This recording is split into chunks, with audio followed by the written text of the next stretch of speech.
Hola, ¿qué tal? Hola, bienvenidos.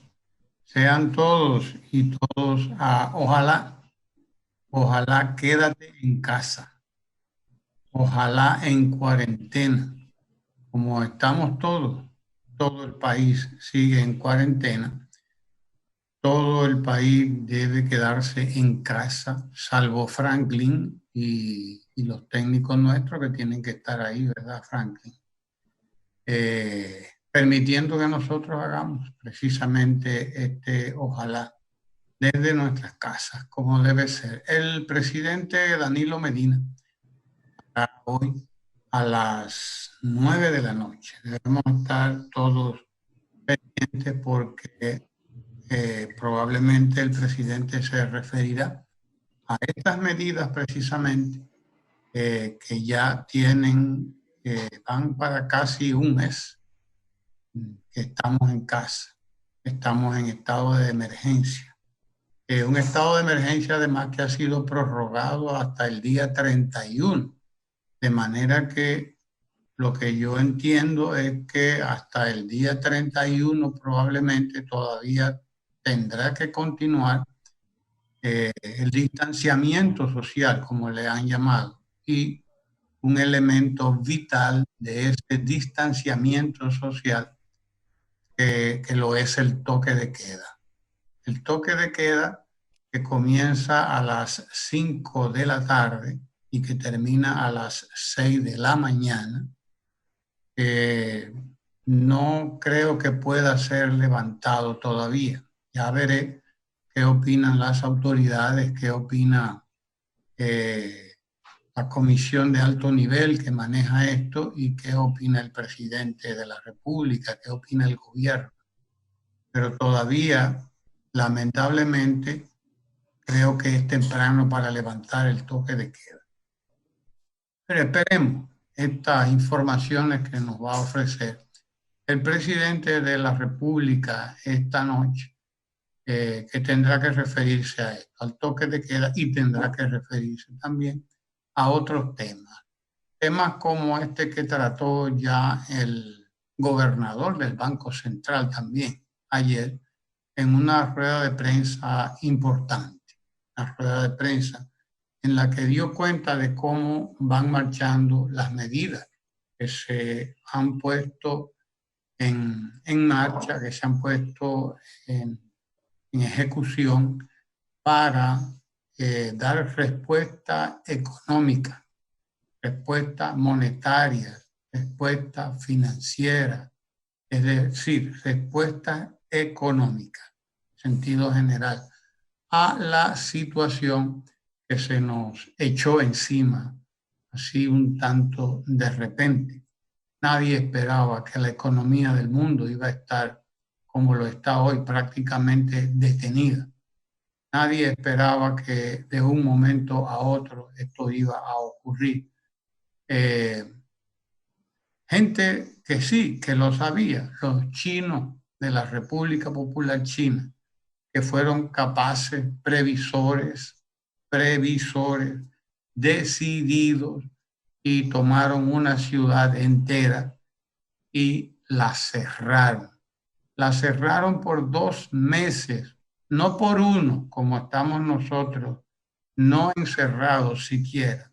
Nosotros no estamos encerrados, ni cosa que lo parezca, ni podríamos, ni podríamos cerrar el país. Eso es posible con una ciudad, eso es posible con un barrio, como lo están haciendo, por ejemplo, en Cuba, donde se detecta un caso en un barrio, van, lo sacan y ponen en cuarentena el barrio completo. Al barrio, es barrio por barrio que se lucha también. Los chinos previeron, los científicos chinos sabían que estaban bregando con una cosa nueva. No era la primera vez tampoco que en la región eh, China, de Asia, surgía una epidemia. Ellos saben que también por ahí probablemente surgió o comenzó la gripe aviar, la primera que se llama aviar porque fue esparcida por aves, las primeras que fueron afectadas fueron unos patos migratorios, algo así, y esa gripe se hizo mundial. Se hizo mundial. Los chinos conocen muy bien y sabían muy bien con lo que estaban lidiando. Tan pronto les tocó bregar con el COVID-19, este tipo de coronavirus. Hay muchos tipos de coronavirus. Este es uno de ellos. Una cepa realmente agresiva, sumamente agresiva. Y desde que ellos se dieron cuenta de eso, los primeros momentos, cerraron esa ciudad de Wuhan, en la provincia de Hubei, y sin prejuicios y sin temor al que dirán, porque sabían lo que venía después y Estados Unidos estuvo burlándose incluso de eso. Es increíble, pero el presidente Trump, y lo hemos mencionado ya antes, el presidente Trump estuvo burlándose de esto y hablaba de el virus chino, el Chinese virus. De eso hablaba como que era cualquier cosa, como que esa era una enfermedad más, un gripe más, un virus más, y bueno, pasaría todo. Los chinos sabían lo que tenían entre manos. Por eso hoy son los únicos, prácticamente los únicos que pueden cantar victoria frente a la COVID-19 o al coronavirus. Son los únicos que pueden cantar victoria y son los únicos que pueden decir: nosotros cerramos una ciudad y ya abrimos esa ciudad. Wuhan es hoy una ciudad prácticamente normal, en donde la gente ya sale, no se ha quitado la mascarilla, y creo que en la República Dominicana tendremos que hacer obligatoria la mascarilla, porque si no es así, la gente no entiende.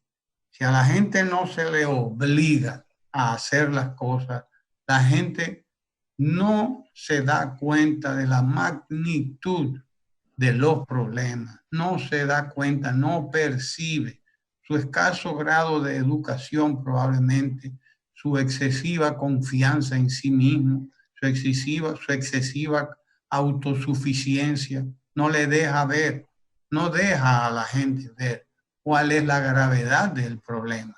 Y no solamente eso, lo que es peor, la gente actúa hasta con indolencia. La gente, en sentido general, actúa hasta con indiferencia y hasta con falta de solidaridad, porque oía ayer el caso de un barrio de la parte norte de la ciudad, norte-oeste, noroeste, quizás por ahí por los ríos se llama, en donde una persona, un camillero que trabaja en una clínica de esas que son privada estatal, que están como en un régimen mixto. Este señor supuestamente también hay que decirlo así, estaba infectado, y el barrio lo llevaron a su lugar porque la clínica no quiso hacerse cargo del caso, claro, como actúan estos centros que tienen autonomía, eh, de una manera tan egoísta y de una manera tan irresponsable. En vez de dejarlo aislado en la institución, lo llevaron al barrio. Estoy contando lo que me contaron ayer, porque tuve que lidiar con el caso. Lo llevaron al barrio, pero entonces no les dejaron el protocolo, no les dejaron la solución, no se convocó a la junta de vecinos para explicarle el protocolo, no, lo dejaron y punto. Y desde luego, en el barrio, lo que comienzan es a actuar de manera prejuiciada, creyendo que están frente a un leproso de la Edad Media.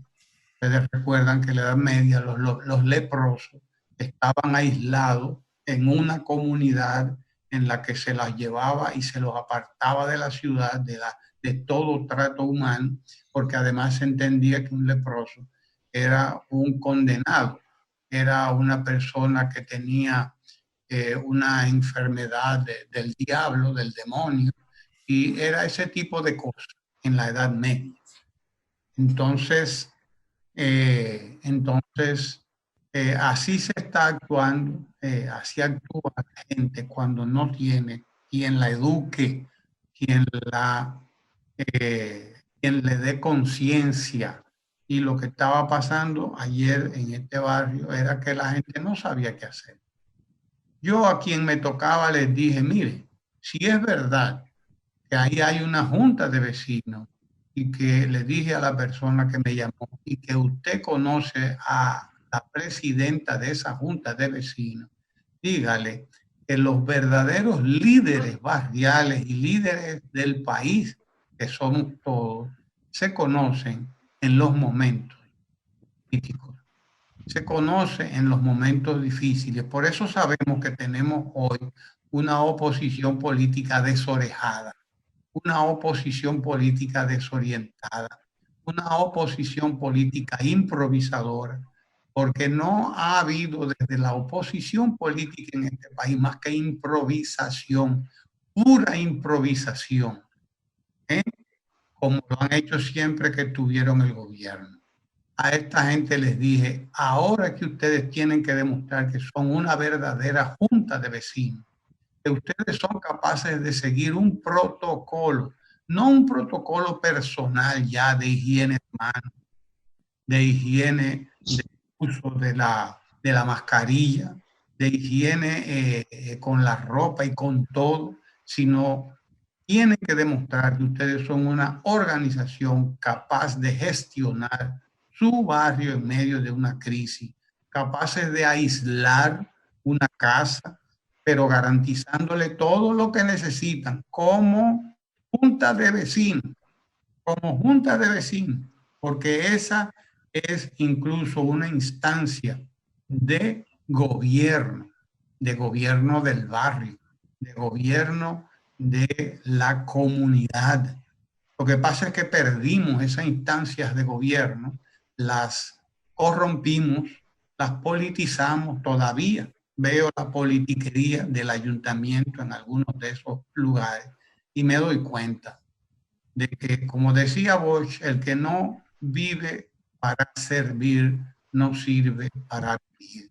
Y además de que los partidos perdieron la noción del servicio, de la organización de la comunidad, de la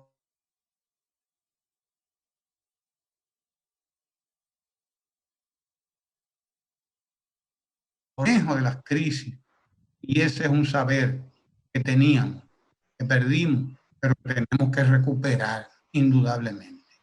Hoy, pues a las 9 de la noche oiremos al presidente, que lo vimos ayer salir de su despacho con un equipo importante en el que estaba el ministro de Salud, el ministro de las Fuerzas Armadas, el ministro de la Presidencia, el asesor presidencial en materia de salud y de riesgos y de desastres, etcétera, toda una comisión. El presidente se desplazó ayer desde el Palacio hacia el C5I.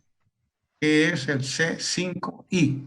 Bueno, el C5I ya ustedes lo deben haber visto en los medios de comunicación hoy, es el centro de control de no sé cuánto y de no sé qué, y de inteligencia. La I es lo que me recuerdo, la I final que es de inteligencia, el 5 es de las 5C, comando, control, no sé cuánto. Y ciberseguridad también. Ciberseguridad, computadoras. Sí, señor, exacto, porque es un centro de inteligencia, centro de Big Data, como le llaman ahora, desde el cual se va a gestionar mucha información relacionada, sobre todo con la salud, con el 911, con hospitales, con todo el Servicio Nacional de Salud, pero también de seguridad, es decir, de vigilancia, de atención desde las Fuerzas Armadas y la Policía Nacional, todo eso. En fin, gestión, atención, etcétera, de emergencia, de desastres, cuando hay desastres naturales. Este es un desastre natural en el que estamos, desde luego. Lo que pasa es que no es un ciclón ni un terremoto. Nosotros creemos que los desastres naturales nada más son los ciclones y los terremotos, ¿no? Una pandemia como la que estamos viviendo hoy es peor que un ciclón, porque un ciclón se queda aquí, pero una pandemia afecta al mundo, y todos estamos hoy, desde la Organización Mundial de la Salud hasta el último de los dirigentes, de los líderes mundiales responsables que quedan, los que quedan, estamos preocupados porque la epidemia, que ya la hemos visto expandirse por toda América, llegará a África y a lugares muy pobres del Asia. Y ahí no hay recursos, no hay recursos, si no hay un concurso de todas las naciones del mundo dirigido a atender a África. Lo que estamos viendo en Estados Unidos, con más de 20.000 muertos ya en pocas semanas, eso se va a multiplicar, nadie sabe por cuánto, en África. Y eso es lo que está temiendo la Organización Mundial de la Salud, y eso es lo que están temiendo hoy todos los líderes mundiales, porque ya el coronavirus llegó a África, lamentablemente, y ahí no hay mínimamente los recursos en la mayoría de esos países con los que puede contar Estados Unidos, que hoy debe estar llegando a los 700.000 casos. Oiga bien, Estados Unidos está rumbo al millón de infectados, y está por más de los 20.000 muertos. 34.000. ¿Eh? 34.000.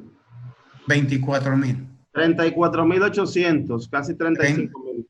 Estados Unidos, esa es la última cifra. Oiga usted, 34.800 ya, eso es, señores, un escándalo, un verdadero escándalo mundial, mundial. Ese es el resultado de la improvisación y de un gobierno que no se deja asesorar por los científicos que saben lo que están haciendo, que conocen a la naturaleza y cómo se maneja la naturaleza.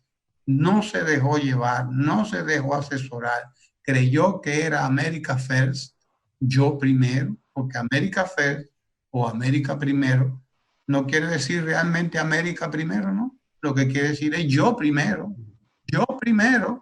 ¿eh? Por eso hoy están contando, lamentablemente, porque dentro de esos muchos, quien está muriendo es el pueblo pobre, no es el pueblo rico, ¿no? Es el pueblo pobre el que está muriendo. Y probablemente habrá quien esté hasta contento con eso. Así vamos a salir de unos cuantos de estos pobres que andan en las calles pidiendo y que andan en las calles dando mala imagen del país. Dirán esos nuevos doctores Mengele y esos nuevos Goebbels y esos nuevos nazis redivivos, recién nacidos, lamentablemente. Esa es la gran tragedia del mundo. Ojalá nosotros continuemos respetando la cuarentena, continuemos respetando el toque de queda y seamos capaces de ponernos todos, sin excepción, la mascarilla y mantenernos no a 1 metro, sino a 2 metros de distancia, que es como debe ser y como debemos estar todos. Bienvenidos a Ojalá. Sí, bienvenidos sean todos y todas. Hemos visto, como usted señala, y ha sido una gran preocupación, el alto índice de fallecidos que hay en Estados Unidos. Ayer también hubo un récord en la cantidad de fallecidos. Estamos hablando de que esto es una situación ya fuera de cualquier límite normal, casi 4.000 y pico de muertos en un día. En un día.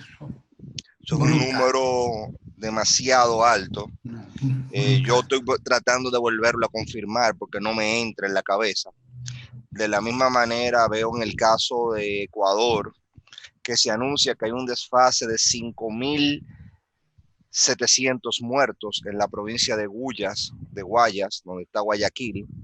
El promedio mensual eran 1.000 y pico de personas, 1.000 personas mensual que morían. Ahora hay 6.703 personas en los primeros 15 días de abril. Y Ecuador declaró luto por 15 días en función de esta situación.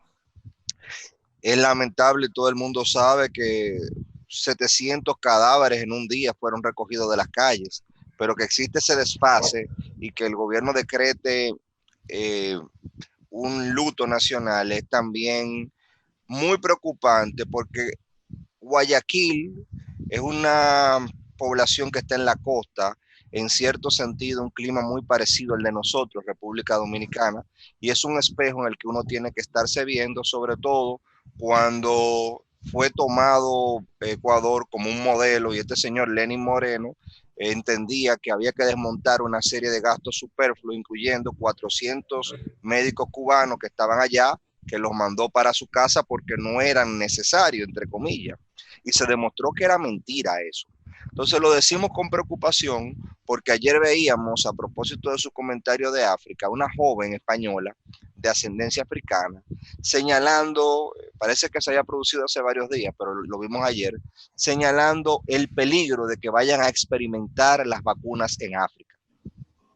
Que un proceso de hacer vacunas, de hacer un tratamiento con humanos es muy delicado, y tal vez por las regulaciones que hay en Europa, hay empresas farmacéuticas que quieren coger a África de conejilla de indios. Y ella decía lo mismo: si esto llega a África y se expande de manera comunitaria en África, ¿qué va a pasar?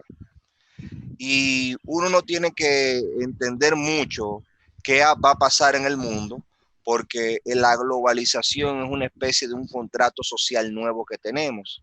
Y cuando uno ve lo que pasó en España y en Italia, y lo que está pasando en Estados Unidos, uno sabe que esta es una situación global que de una u otra manera, por la dependencia que tiene el mundo moderno, nos va a tocar a nosotros. El tema es, ya que la desgracia nos va a tocar, ¿qué hacemos para que la desgracia nos toque de la manera más benigna posible? Si hay forma de que una desgracia toque a uno de manera benigna, tal vez menos lesiva posible. Entonces, ese es el gran desafío que nosotros tenemos. Y yo veo como aquí hay un desfase a veces en cuanto a lo que pasa con otros países.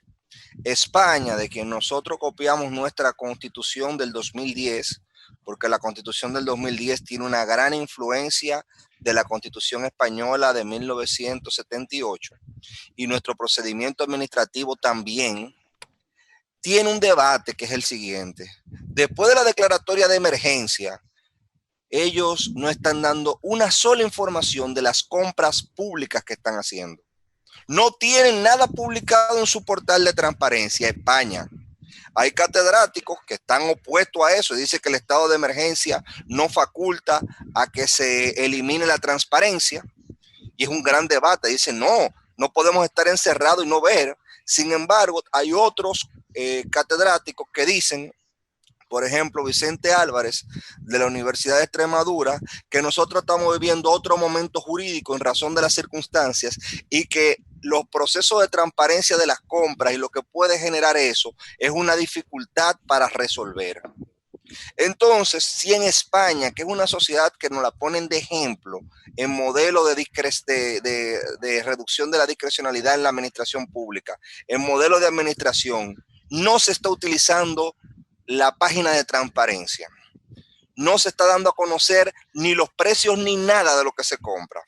Nosotros en República Dominicana, en cierto sentido, tenemos que ver como un gran paso de avance cuando nos comparamos con España, que en República Dominicana el estado de emergencia no ha suspendido lo que es la ley de transparencia. Lejos de eso, se están publicando las informaciones. Lejos de que vivimos en otro momento jurídico, nosotros tenemos un procedimiento que se ha tomado para primero acelerar que empresas puedan participar como proveedores del Estado de manera virtual y de manera rápida. Y segundo, generar una uniformidad de todo el procedimiento. Y en el caso del INAIPI, en lo que se averigua el caso, fueron destituidos todos y sometidos a una investigación. No es que están sometidos a la acción de la justicia, sino que se va a investigar, porque tampoco se puede sancochar el debido proceso. Entonces, fíjese esa contradicción. Mientras en España se elimina la ley de transparencia y nadie está pensando en cuestionar los procesos, aunque es necesario, vuelvo y repito, yo soy partidario de que siga la ley de transparencia en España, pero lo tienen parada de que hubo estado de emergencia, y la viceministra de esa área lo que dice es: vamos a discutir eso después porque todos los plazos están suspendidos. En República Dominicana tenemos un proceso de compra sumamente robusto, y la prueba de su robustez es que ha seguido abierta el elemento del portal transaccional, y es que lejos de retirarse, la Dirección de Compra y Contrataciones está vigilante. Sin embargo, nosotros como ciudadanos tenemos que entender que la primera función que tiene la ley de compra no es evitar la corrupción, es garantizar la efectividad del Estado. Entonces, en una situación de crisis, el objetivo debe de ser garantizar la efectividad y garantizar, obviamente, la no corrupción, pero primero la efectividad. Y eso se puede corregir. ¿Por qué? Porque como nosotros seguimos el procedimiento de compra, toda malversación va a dejar huellas. Y gracias a la robustez de ese sistema, si se respetó un plazo, hubo una corrupción, sobre todo con una ley de lavado de activos que tenemos, cuando pasa este proceso, están todos los instrumentos y todos los elementos para sancionar al que metió la pata. Y creo que la señal política que se envió en el caso de INAIP es una señal adecuada. Ahora, esa señal de que no va a haber tolerancia con la corrupción no puede servir para que vengan fuerzas políticas a querer pescar o pretender pescar en río revuelto y meterle una lupa a un proceso que, a diferencia de España, nosotros lo tenemos transparente, y comenzar a boicotear una función que requiere el Estado dominicano, que es comprar los insumos para hacerle frente de manera efectiva a esta pandemia. Esto no es un juego, y tenemos que ver lamentablemente lo que ha pasado en países similares al nuestro, como Ecuador, pero también en Suiza, señores. Suiza, que es un país ejemplo, tuvo ¿cuántos muertos? Casi 1000 y pico de muertos producto de esta pandemia, y ahora es que está flexibilizando las medidas. Entonces, yo creo que parte del ejercicio ciudadano que uno tiene que hacer es saber situarse en el contexto. Dígame usted, Fernando Pacheco. Volviendo un poco, ya que usted está hablando también de España, la importancia de las políticas públicas, de fortalecer las políticas públicas. Me refiero a esto porque algunas personas ven como bueno y válido la administración del actual presidente de los Estados Unidos, Donald Trump, con relación a los famosos $1,200, que resultan ser, quizá en República Dominicana uno lo cambia a moneda local, son más de 65,000 pesos, pero resultan ser chilata en un país en que de esos $1,200 se pagan más de 800 solamente de vivienda, y si a eso usted le agrega pago de energía eléctrica, pago de agua y otros biles, como le dicen allá, pues resultan ser muy pocos. Eso es quizá el equivalente a lo mismo que está haciendo el gobierno aquí, que el pago de vivienda no es tan alto. Este dinero, que además fue anunciado hace varias semanas y llegó tarde, llegó en un momento en el que ya van más de 30,000 muertos en Estados Unidos. Lo hemos denunciado a través de este espacio, a través de ojalá.do, el desmonte de las políticas públicas en Estados Unidos, el desmonte de las políticas públicas en Brasil, el desmonte de las políticas públicas establecidas en Ecuador.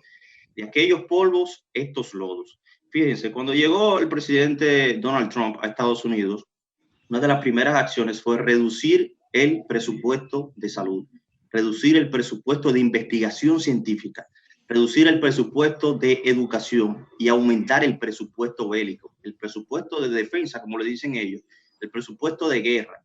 Lo llevó a más de 700,000 millones de dólares, 750,000 millones de dólares.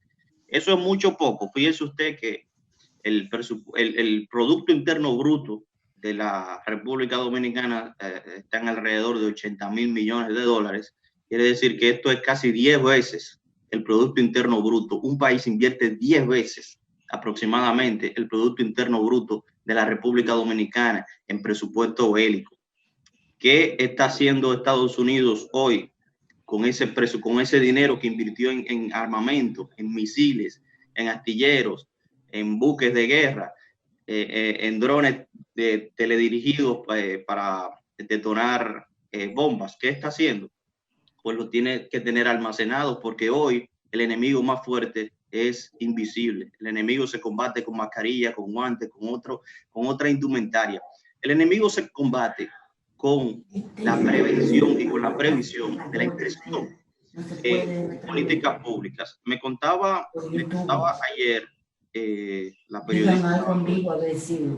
periodista Dioscunda Paulino, que trabaja con nosotros allá en el Canal 4, que su madre ponía el ejemplo de su madre, que le fue quitado a una persona con condiciones médicas, vive allá en Estados Unidos. En esta administración le quitaron el seguro de salud. Entonces, en un país en que se desmonta el sistema de salud, en un país que ya de por sí, antes del presidente Donald Trump, era un lujo tener un seguro de salud, un lujo tener un seguro de salud, ir a un hospital con un seguro de salud, y que el presidente Obama había avanzado quizá en un sentido con el Obamacare. Todavía primero ni siquiera se sigue, sino que se desmonta todo esto, se reduce la inversión en un país con un crecimiento tan alto como el de Estados Unidos, un crecimiento de su Producto Interno Bruto, mejor se reduce, en vez de aumentar el presupuesto de salud, se reduce el presupuesto de educación y se reduce el presupuesto de investigación científica. Y los dos presupuestos que se aumentan, ese dinero entonces va al presupuesto bélico y al presupuesto de buscar vida en Marte y buscar respuesta en el cosmos, en el espacio, cuando no se han resuelto los problemas fundamentales de ese país. Igual pasó en Brasil, igual ha pasado en Ecuador. Esta crisis, esta funesta crisis, ha desenmascarado de alguna forma este modelo que no es, desde nuestro punto de vista, desde esta tribuna, desde lo que uno ha defendido siempre, desde los espacios que uno ha tenido para hacerlo, no es la política correcta, no es hacia donde debe avanzar la humanidad, porque es excluyente este modelo económico, es excluyente, es genocida hasta cierto punto, porque está dirigiendo los recursos hacia un lado y desoyendo y quizá maltratando al ser humano, atropellante. Además, entonces, de aquellos polvos, estos lodos, de aquel desmonte de esas políticas en Brasil, de aquel desmonte de esas políticas en Ecuador, de aquel desmonte de esas políticas en Estados Unidos, hoy resultan ser los tres países donde en América Latina y en las Américas, en el continente completo, se están viendo más afectados casos de coronavirus, porque hay un desmonte del sistema de salud, hay un desmonte del sistema de investigación científica. Y aplaudir entonces que en países como República Dominicana, tomando los modelos que habían tenido esos países, además, porque el presidente Danilo Medina llegó a venir al país, es asesorado o es amigo del expresidente de Brasil, Lula da Silva, que implementó un sistema de salud, un sistema educativo, que sacó 40 millones de personas de la pobreza, y del expresidente Correa también en Ecuador. República Dominicana empieza a implementar estas políticas públicas y en este periodo nos encuentra con un presidente que pretende continuar, que tiene una propuesta de gobierno, que tiene una estrategia nacional de desarrollo, y que la pregunta que nos hemos hecho cada día en que hemos salido en este espacio de ojalá quédate en casa, ¿qué habría sido de la República Dominicana si desde el 2012 no se intervienen 56 hospitales, si no se crea el sistema 911, si no se crean las visitas sorpresas, si no se le entrega título a las personas, si no se sacan más de 1,5 millones de personas de la pobreza, si no se le pone alimento, y todavía en medio de la crisis, si los estudiantes están yendo a la escuela, se les está entregando desayuno, una ración alimenticia para que se mantengan alimentados, incluso a los del Instituto Nacional de Atención a la Primera Infancia. el desmonte de las políticas públicas en esos países antes mencionados es hoy el resultado funesto ante esta crisis del coronavirus. Y quiero antes de que Melvinson entre a hablar, que Franklin chequee YouTube porque me están reportando problemas con YouTube. Hay una, la plataforma de YouTube sí que ha presentado problemas hoy, pero es la plataforma, un problema directo de la plataforma. Perfecto, o sea, no es un problema nuestro. No. Un problema más general, más global. Sí. Bien, lo que podamos hacer para superar eso, que si Franklin pues que nos avise y nos asesore también sobre el tema. Adelante, Melvinson Almanzar. Buenos días. Ese es un boicot del partido del Pulgarcito. El Pulgarcito. Sí, del Pulgarcito. Bien, buenos días a toda la gente que nos escucha. Puntualizar, profesor, que usted decía ahorita que el estado de emergencia es hasta el día 31. Recuerde que abril tiene 30. Es hasta el día 1 de mayo. El 1 de mayo, puntualizar. Y son 17 días. Exactamente, 17 días y terminarían el 1 de mayo. Volver al tema de revisitar de nuevo el tema de las compras y las contrataciones, porque ayer la oposición política, el partido del Pulgarcito, se despachan con una nota de prensa diciendo cantidad de barbaridades, hablando de irregularidades en más de 35 procesos de compra de lo que se han hecho recientemente. Tiene uno hasta que reírse, porque son procesos de compra en declaratoria de emergencia. Hay un documento que ha producido la Dirección de Compras y Contrataciones y es haciendo referencia a cómo han sido los procedimientos que ha estado realizando el Servicio Nacional de Salud y también el Ministerio de Salud en esta coyuntura, y donde Compras y Contrataciones, que es la entidad que verdaderamente sabe de estos temas, ha dicho que no hay ningún tipo de irregularidad en cómo se han hecho los procedimientos. Usted podrá decir que vale un chin más, que vale un chin menos, precio más, precio menos, bueno, pero hay un tema de procedimiento que ha sido cumplido a la perfección. Y yo insto a la población a que entren a Compras y Contrataciones, que van a encontrar este informe, y es puro filete lo que van a ver allí. Primero se establece que los procesos de emergencia están liberados de una serie de pasos que tienen que dar las instituciones. Por ejemplo, una licitación común dura entre 45 días a nivel de los plazos de cronograma, y para la adquisición de ese bien, la adjudicación, la realización del contrato, se van 2 meses y medio, 3 meses, si hay buena voluntad. Si hay buena voluntad de que se haga rápido. Si hay eficiencia en los departamentos de compra. Sin embargo, un proceso de emergencia está librado de todo esto. ¿Qué es lo que se favorece, como decía Sergio, en estos procesos?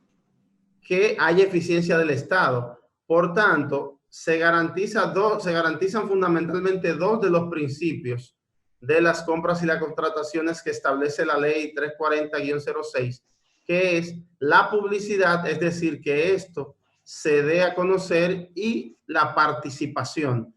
¿Qué dice Compras y Contrataciones de los procesos que ya habían denunciado como irregulares? O sencillamente que eso se publicó en los periódicos con tiempo.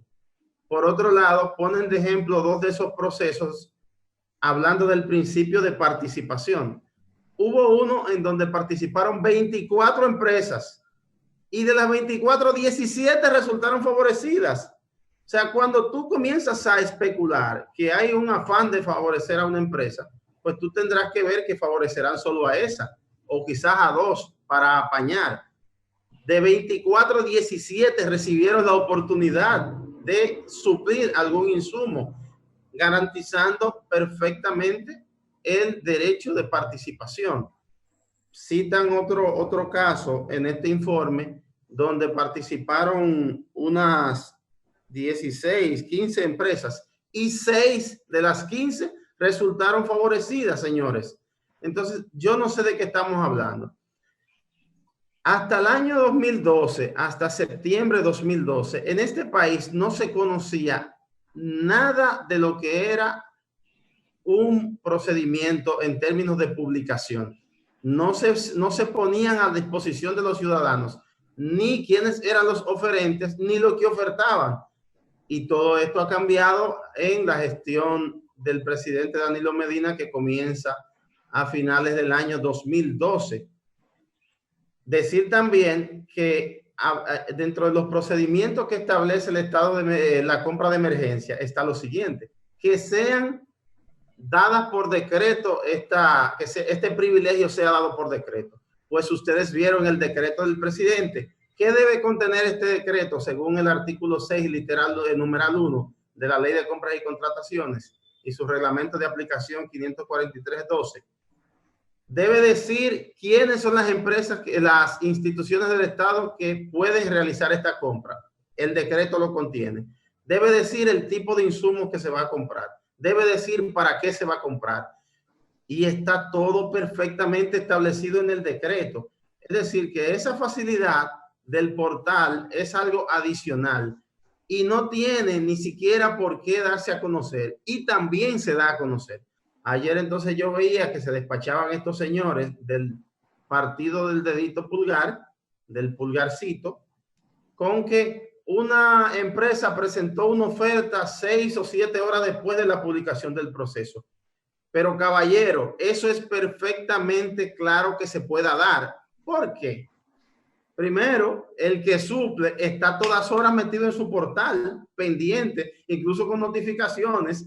Segundo, todos los días está revisando los periódicos a ver qué licitación me compete para yo entrar. ¿Y por qué perfectamente se puede dar que al rato de publicar una licitación alguien entre y comience a colgar sus papeles? Pero recuerden que estos mismos procedimientos, por la falla de los suplidores en entregar a tiempo, se suspendieron la mayoría de ellos porque no entregaron a tiempo la mercancía. Es decir, que esa gente está al pendiente de que Salud Pública vuelva y suba para volver a presentar ofertas. Hay una empresa en particular de nombre Tools Research, no sé de quién es, no me interesa defenderla. Si hay algún tipo de procedimiento fraudulento en ella, ojalá lo metan preso a todos. Ese no es problema mío. Ahora, insisten en eso. Señores, si esa empresa se anuló el proceso donde resultó ganadora porque ella no entregó en 5 días todos los insumos, hay que recordar que 50 países del mundo han prohibido exportar los materiales médicos. 50 países. Nosotros nos hacemos eco normalmente de lo que pasa en España, en Estados Unidos, en China, los países con los que tenemos vínculos. Pero el informe de compras y contrataciones indica que 50 países han prohibido la exportación de sus insumos médicos en esta coyuntura para garantizar el abastecimiento en su territorio. Entonces, ¿qué quiere decir esto? Que si Tools Research o cualquiera de las empresas que resultara beneficiada no pudo entregar a tiempo sus insumos por la dificultad y sobre todo en las semanas iniciales de toda esta situación, desde que se abre el proceso de nuevo, tienen el perfecto derecho de participar. Por Dios, no quieran confundir a la población. Es sencillo. Yo entiendo que tengo la capacidad para conseguir un insumo y suplirlo. Me dan 5 días para entregarlo. El mercado mundial está contrañido y dificultoso. Y yo no lo pude entregar en 5 días. Pues sencillamente, si me vuelven a dar la oportunidad y yo suplo ese tipo de insumos, yo trataré de participar porque mi papel como empresa es vender. O sea, no queda descalificado de por vida ni para nada, ni simplemente queda fuera del mercado una empresa porque no haya podido suplir a tiempo. Eso pasa todos los días y prácticamente en todos los procesos. Otro factor, Melvinson, es muy difícil que te puedan entregar en el plazo que te dan. Es muy difícil, pero las instituciones tienen la flexibilidad. Caramba, si no me pudiste entregar en 3 semanas, yo te puedo esperar una semana más, porque no somos perfectos. No es tan sencillo. En estas circunstancias, el Estado no está en condición de esperar mucho, pero precisamente por eso fue que suspendió, que anuló los procedimientos y rápidamente salió a abrir de nuevo los procesos para que le suplan rápido porque lo necesita. Pero no, Otro factor es el desconocimiento, Melvin, de las compras de emergencia, como tú señalas, porque se sueltan que el proceso en Internet solamente duró 2 horas o media hora. Quizá ellos pretenderán que dure una semana o un mes, como que tenemos tiempo para esperar en un proceso de compras de emergencia. Cuando ellos mismos están denunciando que el Estado debe adquirir mucho más insumos en menor tiempo posible, entonces no se entiende el discurso. sí, tengo un amigo y escribí anoche, ni siquiera me lo escribió a mí, lo escribió en un grupo de WhatsApp en el que estoy y por coincidencia, dentro de tantas cosas que hablan, vi eso. Miren, aquí estoy preparando un procedimiento porque ahorita abrieron una licitación y tengo que estar ready con mis papeles. Pues así mismo fue. Él lo subió en 2 o 3 horas. Él está pendiente a su portal. Desde que vio, él tenía esos procedimientos preparados hace días. Es casi constante que suple este tipo de insumos. Es sencillamente cambiar 2 o 3 cosas en los papeles y subirlo. Pues esta gente, como que la plataforma es un juego, un Atari, un Nintendo, como en la época en que Frank era más joven. Ellos están ahí todo el día apoyando y buscando cómo empañar. Sin embargo, están requiriendo que se le lleve a los médicos lo que necesitan. Están diciendo que hay que hacer muchas pruebas. Que, por cierto, invito al candidato del partido del Pulgarcito a que vea la prensa nacional y a que vea lo que dice el ministro de Salud. Ayer temprano, Sánchez Cárdenas decía, vamos a cuadruplicar la oportunidad, la capacidad de hacer pruebas. Vamos a pasar a hacer 192 pruebas cada 3 horas. Ya no, el equipo debe estar llegando hoy, en el día de hoy, para tener esa facilidad en el laboratorio nacional. Además de esto, dijo que el Hospital Homs de Santiago, el laboratorio Patria Rivas y otra entidad que ahora se me ve el nombre, fueron 3 que mencionó, solo están esperando ya que le lleguen los insumos porque están aprobados con el protocolo, tienen el protocolo ya cumplido para poder hacer este tipo de pruebas. Ya dieron los pasos que se requieren para habilitarse.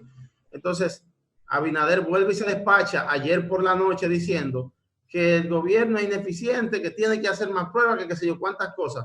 Estamos en una situación de emergencia y se están anunciando cada día soluciones. Entonces, ustedes, las 4,000 pruebas de las 40,000 que supuestamente han adquirido, solo las tienen para tomarse fotos. La tienen para tomarse fotos porque todos los días le preguntan a Sánchez Cárdenas, ¿te entregaron las pruebas? Evidentemente no han entregado ninguna prueba.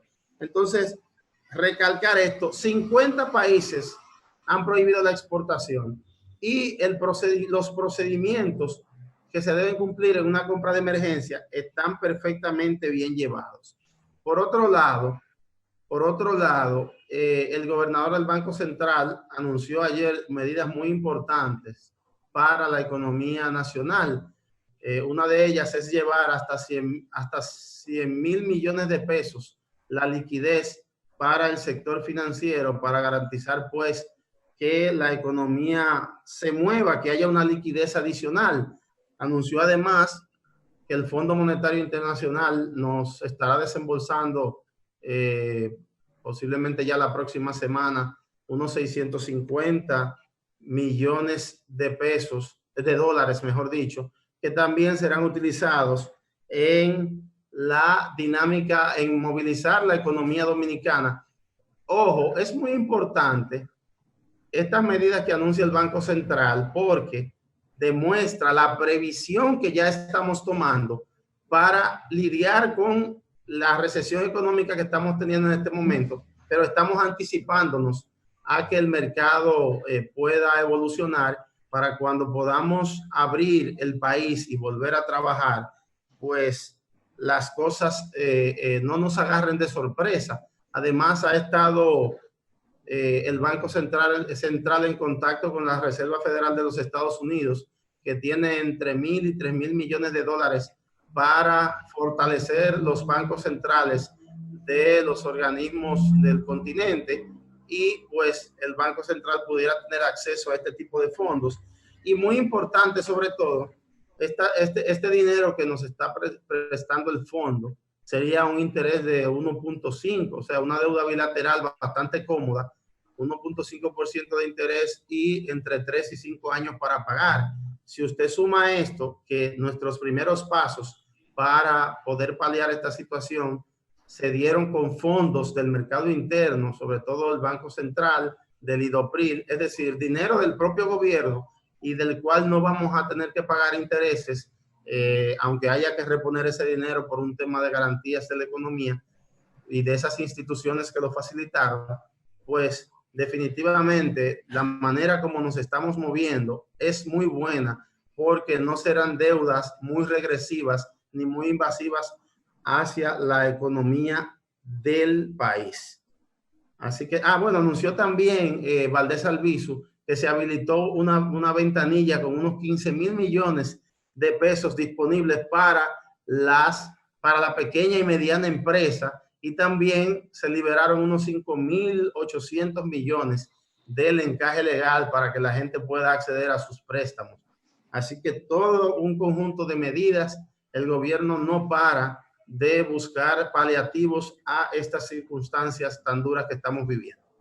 Estas señales, Melvin, son a las que ya había anunciado, no son las mismas, es decir, es más dinero del encaje legal que se está liberando, son 15,000 millones más para las MIPYMES, además de los 10,000 que ya se habían anunciado, de modo que es una política de liberación de recursos diferente a la que ya había anunciado el mismo Banco Central. Pero además hay algo importante, y es que el gobernador del Banco Central habla también no solo de políticas de estímulo, de acceso al crédito para las micro, pequeñas y medianas empresas, sino también políticas que van en la dirección de mantener la estabilidad macroeconómica, en este caso de mantener la estabilidad cambiaria también, que es muy importante. Es decir, el gobierno dominicano tiene muy claro el que tiene que continuar la política de estabilización y de estabilidad de la macroeconomía, y en este caso de una variable tan importante como lo es el precio de la divisa fundamental, que en estos tiempos pues tiende a deslizarse por el pánico. El pánico es malo en economía, tan malo en economía como en la vida diaria, porque en la vida diaria el pánico paraliza a la gente, el miedo paraliza a la gente. Yo conozco, porque son amigos, amigos de la familia, amigos míos, ellos se han autodiagnosticado el coronavirus. Ellos mismos dicen, ay, yo tengo coronavirus porque tengo fiebre, porque me duele la espalda. En diciembre un amigo suyo se diagnosticó aquí. Ah, sí, se diagnosticó. Por televisión, por radio. Ah, sí, bueno, pues ya usted sabe, un amigo nuestro. Y Fran de Chepa, pues, se autodiagnostica con coronavirus.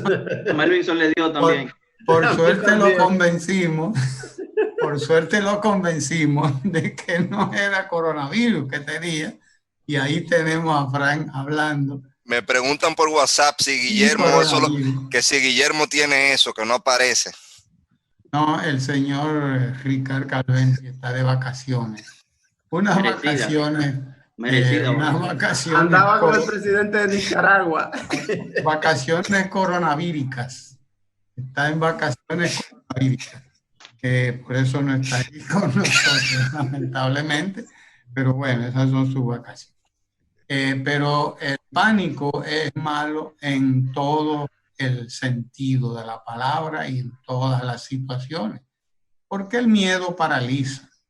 Conozco esos amigos que de repente ellos creían que tenían coronavirus y aquello había que ver el pánico en el que entraron. Y desde luego yo les decía, digo, pero tú estás seguro de que tienes esto. Espérate, tienes una fiebre. Bueno, pero cualquier gripe da fiebre. Te duele el cuerpo, pero con cualquier gripe te va a doler el cuerpo. Tienes una diarrea momentánea, pues, pero por cualquier comida, cualquier cosa te puede dar una diarrea momentánea. Aguanta y vamos a ir vigilando el cuadro. Yo tengo amigos y amigas que son médicos, por suerte, que también les dan seguimiento a esta gente vía teléfono y le dicen, espérate, vamos a ver. Y efectivamente, la gente se ha ido recuperando, pero algunos de ellos no.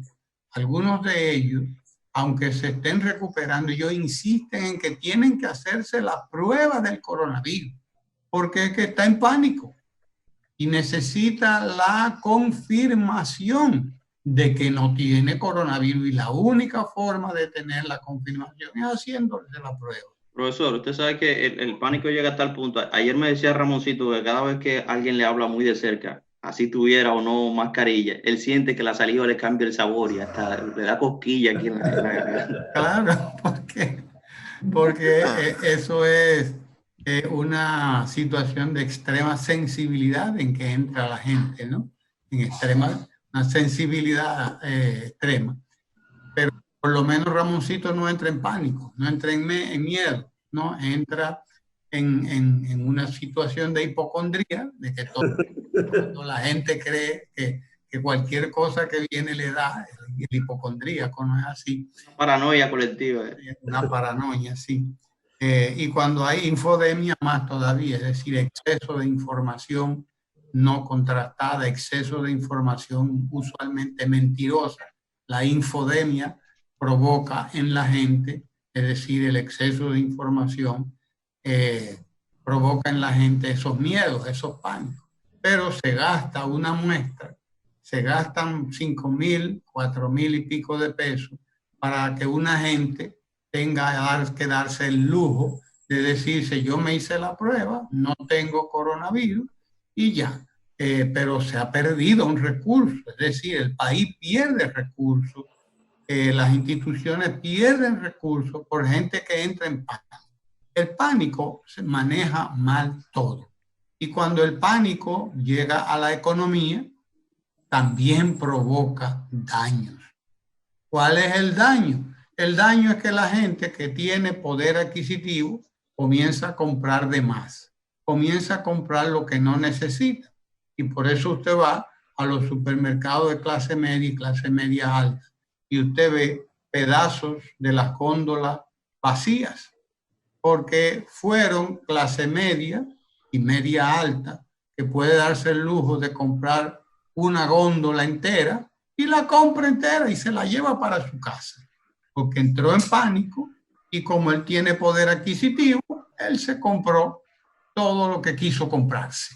Entonces, eso crea problemas, eso crea dificultades, puede crear dificultades hasta de abastecimiento y puede crear dificultades económicas, porque unos compran de eso, pero otros empiezan a comprar propiedades o a comprar dólares, a querer acaparar dólares para proteger su moneda, como dicen ellos, ¿no? Entonces, todos los miedos son malos. No hay cosa peor que el miedo, porque el miedo provoca situaciones como la que denuncia Andy Dawarre, el economista, en un artículo reciente que yo me imagino que ustedes leyeron, que él llamó monetavirus, el virus monetario, el monetavirus, que son las ideas creativas que le entran a alguna gente, ¿no? Porque la gente es muy creativa. El miedo, el oportunismo y la charlatanería política también, muy propia de la oposición en nuestro país, su charlatanería política, porque está buscando votos en medio de una epidemia, en medio de una situación de desastre, en medio de una situación de crisis. Muy creativa, entiende que lo que había que hacer era poner en circulación el 30% de los más de 50.000 millones de dólares que están en las AFP. ¿Entiendes? Y hasta fueron y llevaron alguna gente de esto que tienen influencia en el Congreso y llevaron hasta un proyecto de ley para que el Congreso aprobara que se liberen el 30% de ese fondo que está ahí, que es parte del ahorro nacional que es parte de la riqueza nacional, que es parte de las pensiones de los trabajadores y empleados del país, que se van a ver afectadas, se van a ver reducidas si un proyecto de tal naturaleza fuese aprobado por el Congreso. Si el Congreso se llevara de ese disparate, pues que no es más que fruto del pánico, es fruto del miedo. Es el miedo el que trae todas esas cosas. Del mismo modo que el miedo no permite a una persona enfrentar su propio cuadro clínico o el de un vecino o el de un amigo, el miedo, el pánico, de ese mismo modo, el miedo, el pánico puede, llevado al Congreso, llevado a la política de los partidos, puede provocar lo que quiere provocar la oposición, por ignorancia, por estupidez o no sé si por razones politiqueras también, politiqueras, sí, porque quiere hacerse el gracioso y decir que la gente puede tener acceso a 80, 90 mil pesos que tiene depositado, de 300.000 que tenga un trabajador, un empleado. Habría que darle 100.000, pero imagínese usted lo que eso significa en manos de la gente, demandando bienes, demandando divisas, demandando todo lo que quisiera demandar, la presión inflacionaria, etcétera, que como denuncia este señor, este gran economista, que lo es Andy Dawar, en ese artículo que él llama Moneta Virus, todas esas son actitudes desesperadas, actitudes que pretenden hacerse graciosos frente a la comunidad, actitudes de pánico, de miedo, actitudes de mala información, actitudes de malos economistas, que son los que asesoran en ese sentido, y actitudes de gente mala. Hay que recordar daño al país. Gente que quiera hacerle daño al país, que quiera hacerle daño a la economía. Porque eso es lo que pretenden y eso es lo que procuran, es hacerle daño a la economía. Esos son fondos que se utilizan como se están utilizando los del IDOPRIL, solamente en casos de emergencia. Usted tiene acceso a ellos solamente mediante leyes especiales, porque usted va a afectar las pensiones de los trabajadores, las pensiones de los empleados. Usted está afectando una ley, usted está afectando una serie de variables que no se pueden manejar de una manera irresponsable. Irresponsable como bien lo denuncia en ese trabajo Moneta Virus Andy Dawar. Es decir, que hay una información interesante también de estas que hemos visto, aparte de esta, antes de que tú entres, Melvis, que decía Gustavo Montalvo que mientras en los primeros días fueron apresados 34.000, más de 30.000 personas que violaron el toque de queda. En los últimos 2 días, esos apresamientos se han reducido a unos alrededor de 1.000. O sea que estamos teniendo ya un mayor respeto por el toque de queda y ojalá, estoy seguro que el gobierno no va a ampliar el toque de queda porque no hay necesidad. De lo que sí hay necesidad es de que nos quedemos en casa, de que salga quien es indispensable que salga y de que nos dediquemos todos a usar la mascarilla y a lavarnos las manos y a cambiarnos la ropa y a ser más higiénicos cada vez, porque esa es la forma de contener el coronavirus y de que la oposición no desate el monetavirus que quiere desatar. Miren, estamos sobre el tiempo de la pausa, pero precisar, profesor, es que la receta económica del PRM, PRD, PPH y todo el mundo junto fue esa en el gobierno de Hipólito. Pues, recuerden que emitieron dinero hasta inorgánico, sin respaldo, porque dejaron el Banco Central sin un centavo. ¿Qué resulta? Que cuando tú le metes a la economía todo ese dinero y la economía no está produciendo los bienes y servicios a la misma velocidad de esa moneda que va buscando cosas para comprar, tú vas a tener precios mega altos, hiperinflación y vas a tener especulación total en el mercado. Esa fue su receta y por eso quebraron el país. Así es. Vamos a la pausa del Café Santo Domingo, Franklin. Vayámonos a la pausa brevemente y usted quédese ahí. La vida nos ha cambiado. Algo sucede en el mundo. Quédate en casa, es la orden. 6 pies de distancia entre unos y otros, guantes, mascarilla. No sabemos cuándo va a terminar. Pero de una cosa sí estamos seguros.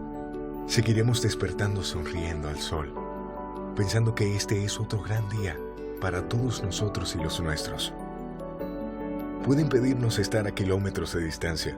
Aún así, desde cada hogar y con cada taza, seguimos unidos por esa costumbre que nos alienta a ver un mejor mañana. La vida nos ha cambiado, sí, pero lo mejor de lo nuestro, eso siempre permanecerá.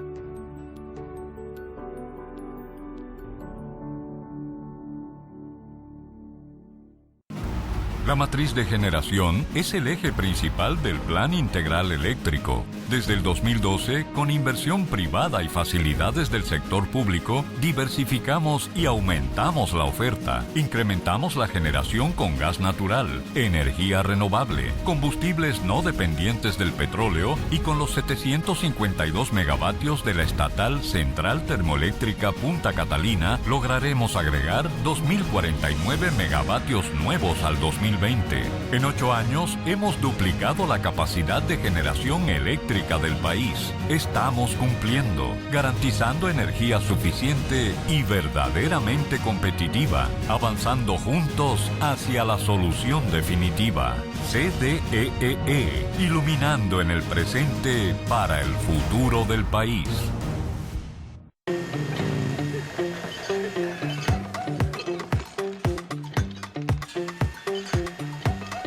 ¿Te quedaste sin efectivo? No hay problema. Un segundito, por favor. Haz todos tus retiros, consultas, depósitos y mucho más en tus cajeros automáticos Banreservas, siempre disponibles y bien cerca de ti en la red de cajeros más grande del país para que resuelvas tu banco fuera del banco. El Ministerio de Educación Superior, Ciencia y Tecnología, MESID, ejecuta el proyecto 1 a 1 en el marco de República Digital, que implica la entrega de computadoras y becas a estudiantes y profesores de la carrera de educación. Con el proyecto 1 a 1 de República Digital MESID, aprenda a utilizar tecnologías educativas. Y como profesores, actualizamos nuestros conocimientos. Los estudiantes y profesores son capacitados en el uso de tecnologías digitales aplicadas a la educación para fortalecer la enseñanza y el aprendizaje. Y a través de Becasoft se otorgan becas para estudios en universidades nacionales e internacionales en las áreas de tecnología y desarrollo de software. Con este programa se hace una contribución fundamental al desarrollo y modernización del país mediante el fomento de la investigación, la innovación y la competitividad. Un esfuerzo coordinado por el Ministerio de la Presidencia y por el MESID.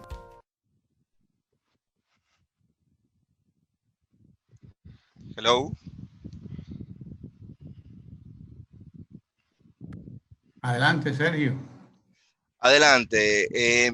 Miren, a mí yo quería señalar en el contexto internacional 2 situaciones.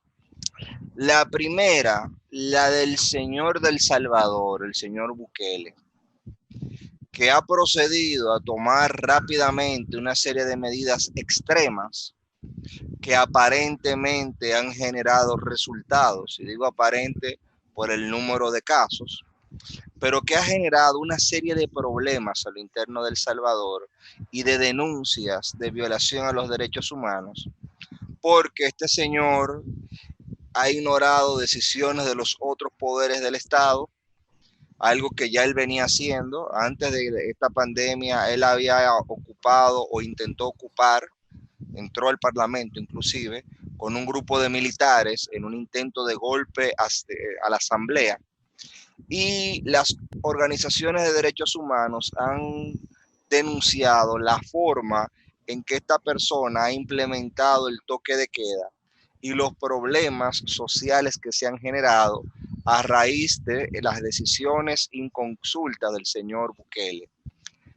Los centros de detención no hay el más mínimo elemento de salubridad, se han convertido en focos de infección, y el bien jurídico que se quería proteger, que es el derecho a la vida de los ciudadanos, se pone en peligro producto de esos medios de confinamiento a las que son llevadas las personas que violan el toque de queda. Él ha respondido con insolencia ante la Corte Suprema del Salvador, ante la Asamblea del Salvador, y ha argumentado que él está ahí para defender la Constitución y no va a respetar ningún otro mandato. En una similar posición, pero aún más extrema, porque es un personaje también más extremo, nos encontramos no con el presidente de El Salvador, sino con el presidente de prácticamente un continente. Y me estoy refiriendo al señor Jair Bolsonaro, porque Brasil es tan grande que podríamos decir que es casi un continente de lo grande que es. Y tiene ahí, por ejemplo, el Amazonas. Es más grande que Europa. Sin la Europa rusa, sin la parte rusa de Europa, Europa entera cabe dentro de Brasil. Efectivamente, eso fue un mal cálculo del Papa Alejandro VI a la hora de regalarle a Portugal como país creyente lo que era esa parte del Nuevo Mundo. Parece que no había calculado bien y le regaló en esa bula intercaetera esa parte. Portugal protestó y le dieron un chismá con el Tratado de Tordesillas, pero no sabían lo grande que era Brasil. Y Brasil además, los cartógrafos inmenso. No dibujaban el territorio exacto. Incluso todavía en Google Maps y en algunos mapas, usted ve que parece como que Europa es más grande, pero cuando se va a los kilómetros cuadrados, Brasil es inmenso. Claro, porque los mapas tienen una significación geopolítica, y eso lo decía mucho Simón Bolívar. Nosotros tenemos que tener nuestra propia cartografía. Él había conocido al barón Humboldt, un geógrafo, que le había dicho en Humboldt, en Europa, que el problema de América era que no se conocía, ellos mismos no se conocían. Y, Alexander von Humboldt. Sí, el barón de Humboldt, un gran sabio de todo, sabía de muchas cosas, pero sobre todo de geografía. Era un polímata, como le dicen, una persona que sabía mucho. Y él le dijo a Bolívar, miren, los mapas tienen una connotación política. Y menciono eso porque Brasil tiene dentro de sí, por su geografía, por sus recursos, una connotación política. Y cuando uno entiende ese contexto, uno comienza a entender cómo se produjeron, luego de que ese reconocimiento de Brasil como potencia emergente se diera, y esos recursos naturales de Brasil colocaran a Brasil en su justa dimensión en el mapa, cómo fue sistemáticamente atacado. Primero se atacó a la señora Dilma Rousseff, un ministro de justicia actual del señor Bolsonaro complotó siendo juez con la fiscalía para armarle un proceso a Luis Ignacio Lula da Silva. Se comprobó y se demostró que tuvo comunicación directa, lo cual violaba el Código Procesal Penal brasileño, o sea, eran violadores de la ley, y hoy en día el premio fue hacerlo ministro de Justicia, porque Bolsonaro tiene ese tipo de creencia. Entonces este señor que dirige ese continente, por decirlo así, para que la gente gráficamente me entienda, tuvo la brillante idea de decir que esta pandemia tenía que enfrentarse con criterios no científicos, y que él, que era un hombre fuerte y guapo, no le iba a dar porque él había sido militar, y que se llevara a los viejitos. Tuvo el tupé de decir eso. Y el ministro de salud que él tenía, una persona racional que abogaba por la ciencia, le dijo no, y comenzaron a chocar el señor Mendieta, su ministro de salud, y el señor Bolsonaro. Ese agrietamiento en las relaciones ha generado que Brasil tenga una situación sensible, y en el día de ayer fue destituido el señor Mendieta, el ministro Luis Enrique Mendieta, que era ministro de Salud Pública de Brasil.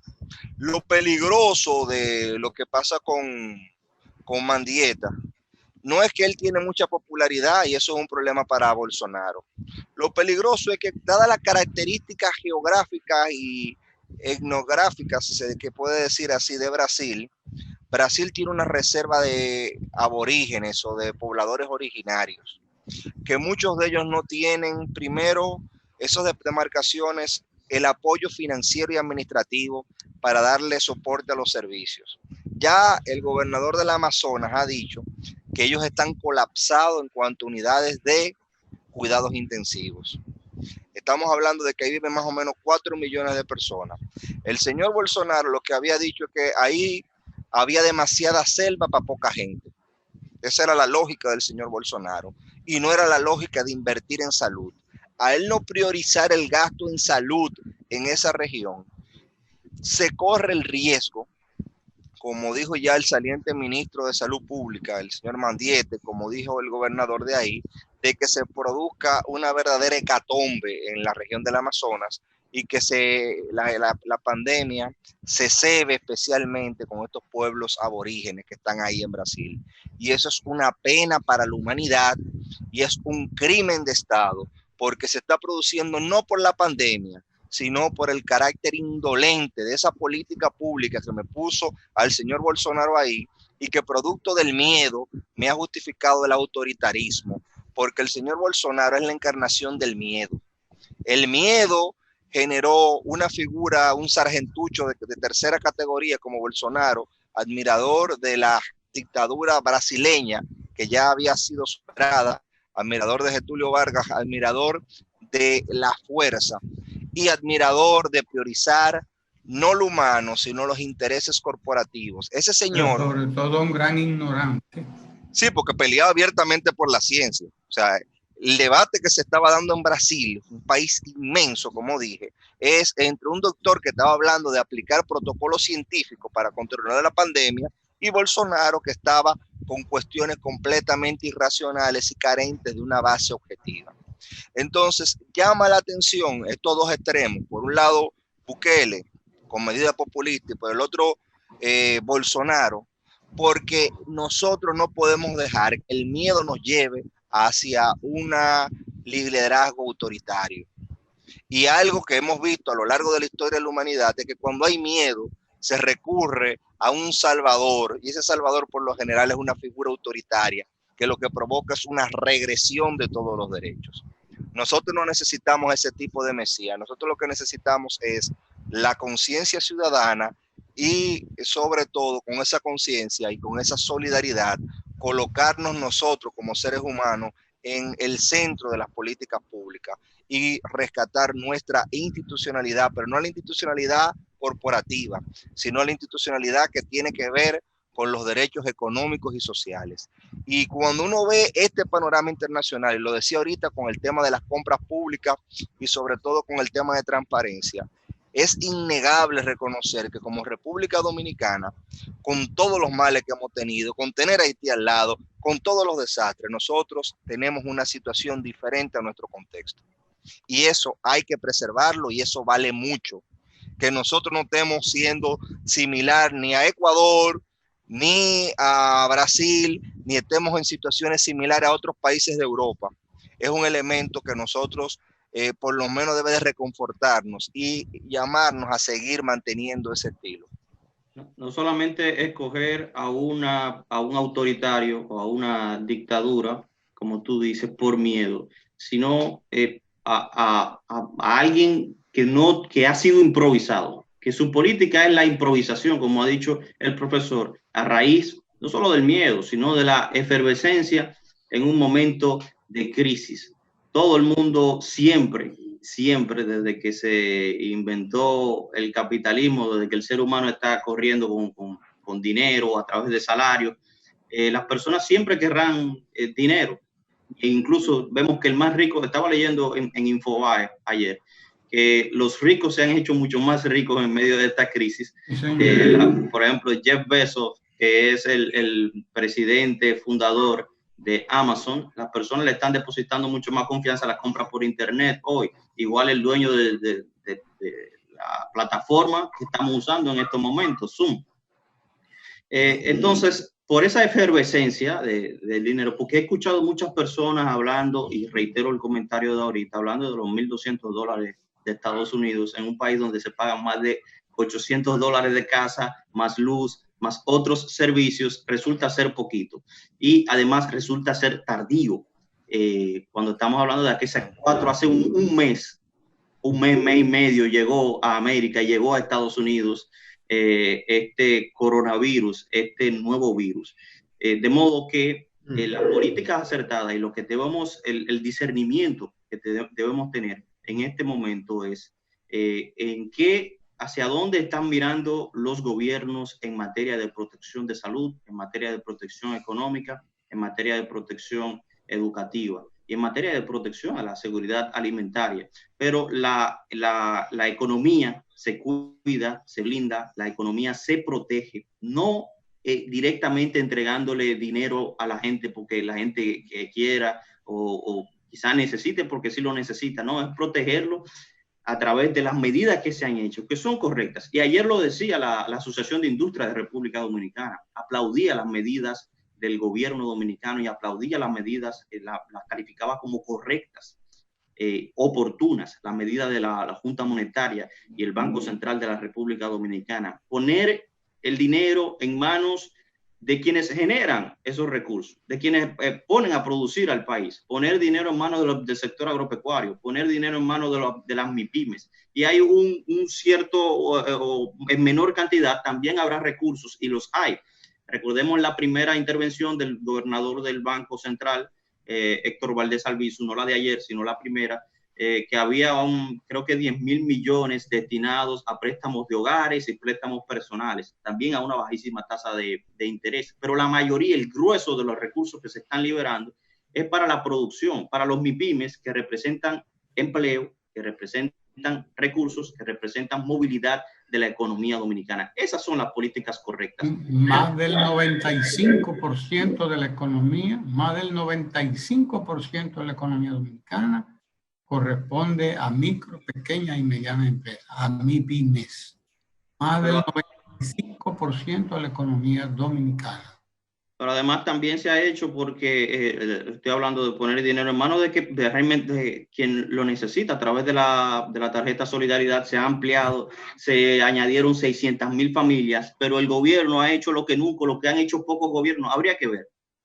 Poner en manos también, pagar los empleos del sector privado, pagar los empleos del sector privado a través del programa FASE. Es decir, poner creo que el 70% y el otro, para proteger por un lado al empleador, pero proteger al empleado. Pagar el sector público y el sector privado. Díganme en qué país se está haciendo eso, se está aplicando esa política. Así es. Mira, Melvinson quiere decir algo para yo cerrar esto. Adelante, Melvinson, porque ya se nos va el tiempo. Bien, precisamente quería puntualizar el hecho de que, porque ahorita dentro de muchas cosas que dije, creo que no quedó claro. El ministro habló de que vamos a tener 192 pruebas cada 3 horas. Significa que podremos hacer alrededor de, en una jornada de 12 horas, digamos que 800 pruebas. Y entiendo que el Laboratorio Nacional está trabajando muchas más horas de esas 12, debe estar prácticamente abierto todo el día. Precisar también que hablando de más de 2.000 pruebas, en 12 horas podrían hacer 2.000 más pruebas. Imagínese usted. La visita que hizo el presidente Medina, esto va a servir, este centro, entre otras cosas, para monitorear la cantidad de camas disponibles que hay en cada hospital. Es decir, es una gran base de datos donde se va a insertar todo. Se va a poder monitorear las camas disponibles para UCI, se monitoreará los casos, se podrá monitorear los enfermos que están en la casa. Es decir, es una gestión integral de todo el tema coronavirus a través de una gran plataforma, un gran centro de control, de mando y control.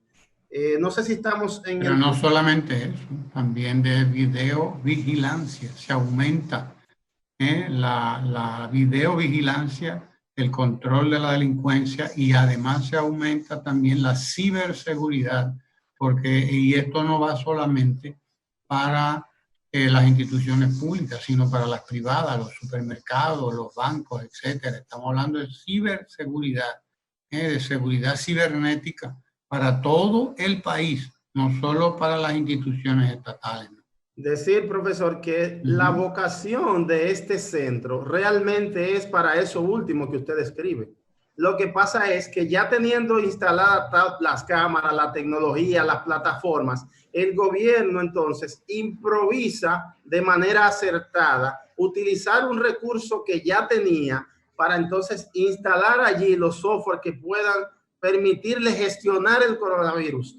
Que dicho sea de paso, acabo de ver un Twitter del inefable Goebbels, del partido del pulgarcito, diciendo que para qué el gobierno está haciendo eso, que le inviertan los cuartos en la gente. Ajá, y no es invertir el dinero en la gente, gestionar de manera inteligente, rápida y acertada cuál es la situación del coronavirus y de manera monitoreada y electrónica. Dejen de confundir a este pueblo, por favor. Cuando Bosch regresó aquí en el año 61, regresó del exilio, octubre del 61, si mal no recuerdo, ¿verdad, Sergio? Usted que es un hombre historiador. El discurso de Bosch lo llamó "Matemos el miedo". Así tituló el profesor Bosch ese discurso, matemos el miedo. Porque miedo tiene la gente a tener el coronavirus, sobre todo la clase media, porque la clase baja, la baja y hasta la pobre y la muy pobre, yo la veo en la calle como si tal cosa, o sea que no tiene miedo. Al contrario, ese es el temor que yo tengo de que la gente en los barrios está como dice el pueblo dominicano, como santo que pasa su día. O como Pedro por su casa, como dice el pueblo dominicano. Y usted dice, pero ¿cómo es que esta gente no está cuidándose? ¿Cómo es que esta gente? Yo sé que eso es temeridad y que la temeridad viene como parte de la ignorancia, porque dice el refrán que la ignorancia es temeraria, dice el refrán, la ignorancia es temeraria. Pero no tiene miedo. La realidad es que la gente en los barrios no tiene miedo. Desde luego, entran en pánico cuando le llega a alguien la noticia de algún cercano que tiene el coronavirus o que puede tenerlo, entonces sí entra en miedo. Entonces sí comienza a tomar precaución.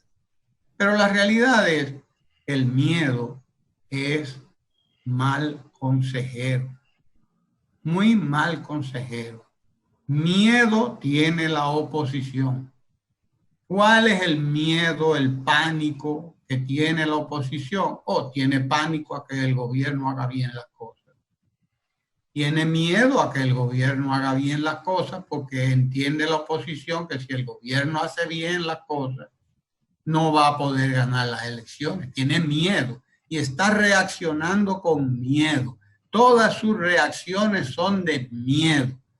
Hay que matar el miedo, decía Juan Bosch en el 61. Y miedo tienen la gente que no saben reaccionar frente a un síntoma que tiene de gripe, de esto, de lo otro, y de repente sale corriendo y dice que no, que tienen que internarme, que no, que tienen que hacerme la prueba, que no, que yo esto, que no. Ese también tiene miedo, tiene pánico.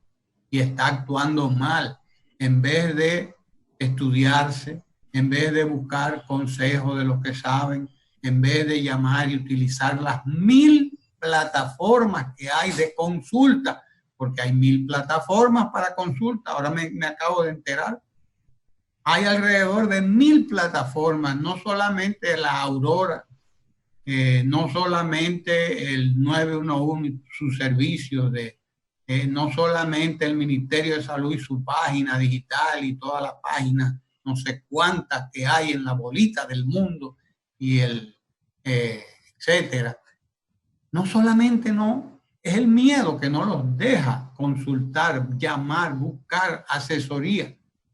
Tenemos que matar el miedo. A la oposición que busque ese discurso de Bosch, que entre otras cosas recordaba a Martí, que decía, no podemos vivir como la hiena enjaulada, dándole vueltas al odio.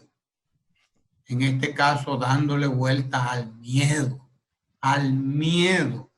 como decía Pedro Mir, del portaaviones intrépido de los Estados Unidos, que estaba, como él dice en el poema, surto en la rada de Santo Domingo, del puerto de Santo Domingo, solamente por miedo. Por miedo, decía Pedro Mío. Hay que matar el miedo. Ahora le tienen miedo al Big Data.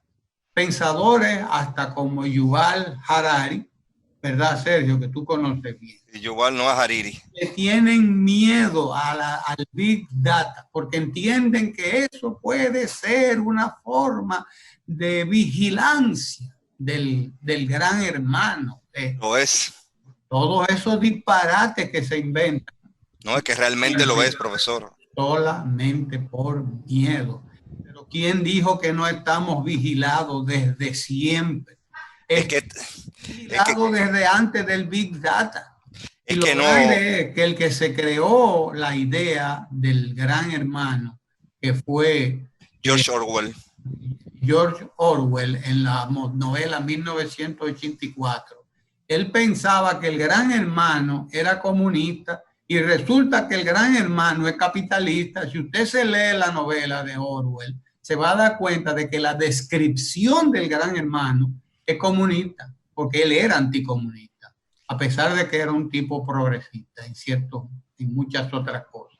Pero resulta que el gran hermano, el gran vigilante, el Big Brother hoy, realmente es capitalista, compadre, por más que usted lo vea, y nos está vigilando. Mire, hasta en el aposento mío saben lo que yo estoy haciendo, y en el tuyo, y en el de todo, ¿eh? Y si no, vean ustedes cómo es que han actuado en estos días ese gran hermano, porque hay demasiada prueba de cómo es que actúa el gran hermano.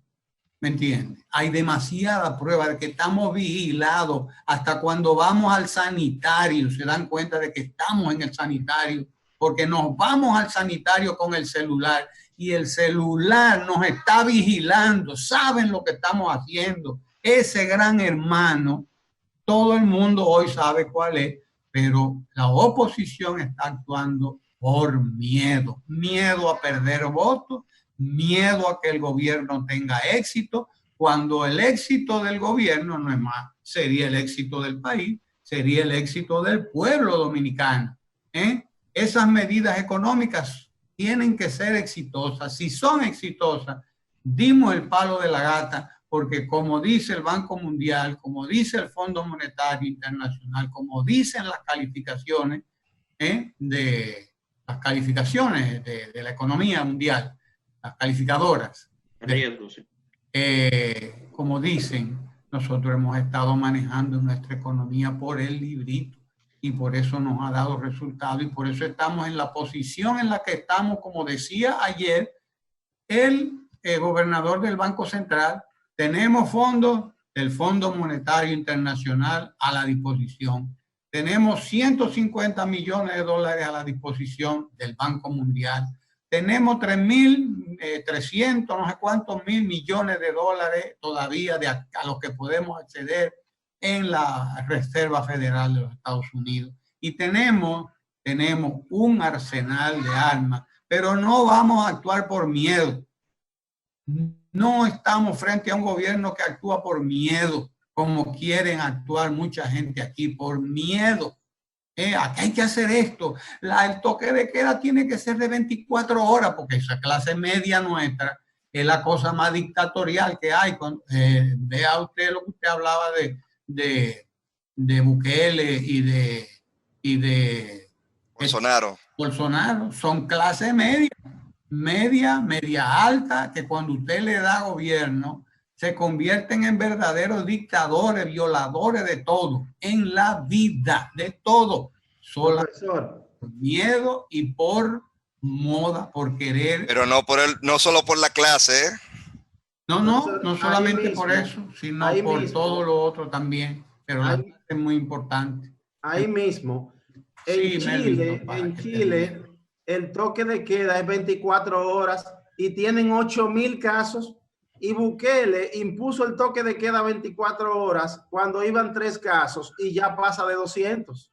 El Salvador, no olvidemos que El Salvador, para los que les gusta hacer comparaciones, El Salvador cabe en ¿cuántas provincias de la República Dominicana? Sí, porque El Salvador es la tercera parte de la República Dominicana, probablemente. No, lo voy a buscar ya olvidé la geografía, pero El Salvador son como 2 o 3 provincias grandes de la República Dominicana. No pueden estar haciendo comparaciones a los que les gusta hacer comparaciones, y mucho menos con Bukele o con Bolsonaro, que no nos comparen con eso. Porque nosotros ahora mismo estamos dándole clases no a El Salvador, no al Brasil y no a otros, sino a Europa entera. Europa está mirando ahora cómo es que le van a llegar los primeros $500, 500 euros a los pobres de Europa. Nosotros hace rato que le entregamos a 500,000 de trabajadores y a 2 millones de familias, es decir, a casi 7 millones de gente en el país ha recibido ya la asistencia del Estado, la que no le ha llegado en Italia a los trabajadores, la que no le ha llegado en España a los trabajadores, que todavía están discutiendo, porque ahí sí que es que el neoliberalismo echó carne, como no lo ha echado en ninguna parte. Entonces, señores, ese no fue el tiempo. Mire, a propósito del miedo que usted dice de la oposición, hay un merengue famoso que dice, ¿y cuál es el miedo? ¿Cuál es el motivo? ¿Y por qué será que en la Navidad el puerco está chivo? El puerco está chivo. Profesor, 21,000 kilómetros cuadrados tiene El Salvador, es decir, que es un poco menos de la mitad de nuestro territorio. Menos de la mitad, ya usted ve. Terminamos hoy por esta semana ya, ojalá, y les esperamos aquí para que nos acompañen el próximo lunes en Ojalá. Quédese con el canal 4RD, que tenemos una programación exquisita para ustedes. Hoy habla el presidente. Claro que sí. Además, sí, esté atento porque a las 9 de la noche habla el presidente Danilo Medina y lo hará desde el Palacio Nacional a través de aquí, del canal 4RD, también, entre otros canales. Pero aquí está el canal 4RD al servicio del Estado, al servicio del pueblo dominicano. Hasta la próxima.